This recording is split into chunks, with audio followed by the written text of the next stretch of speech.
Dans Blue Lock, il n'y a pas de pire trahison que celle du coéquipier qui t'a aidé à y croire.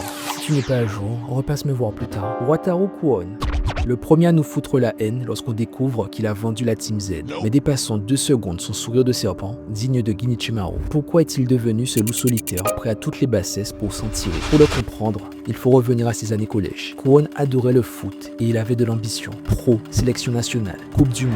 Il a motivé ses potes et monté une équipe. Objectif, le tournoi national. Mais la réalité a cruellement rattrapé le frérot. Ses coéquipiers se sont lassés de son exigence avant de lui lâcher la punchline qui a tout scellé. T'es vraiment lourd, Kwon. C'est pas marrant de jouer au foot avec toi. Lourde était la désillusion. Il était le seul à prendre ça au sérieux. Du coup, quand il reçoit la lettre du Blue Lock, il tient sa revanche. Plus jamais il ne laissera des types lambda le traîner vers le bas. Malgré son soutien et son implication, malgré sa détente verticale, il est convaincu que la Team Z va couler. Alors il pousse la philosophie d'ego dans son interprétation la plus sombre. Il sabote les siens et négocie avec la Team Wanima, enfin W, pour s'assurer la place de meilleur buteur. C'est le seul ticket pour survivre en cas de défaite. Une vraie pourriture. Mais la beauté de son écriture explose lors du match final contre la Team Z. Kwon a juste à rester immobile pour se qualifier pendant que son équipe galère. Sauf qu'en les regardant remonter un score impossible, à 10 contre 11, il revoit celui qu'il était au collège. C'est Bougla, leur rage de vaincre. C'est le football dont il a toujours rêvé. Il fait alors le choix le plus anti-Blue Lock possible. Il leur offre un aussi inespéré en se sacrifiant face à Nagi. La Team Z l'emporte. Puis Kwon disparaîtra définitivement lors de la seconde sélection. Il n'était pas fait pour être le meilleur attaquant du monde, mais sans son sursaut d'orgueil, Izagi n'aurait jamais passé cette étape.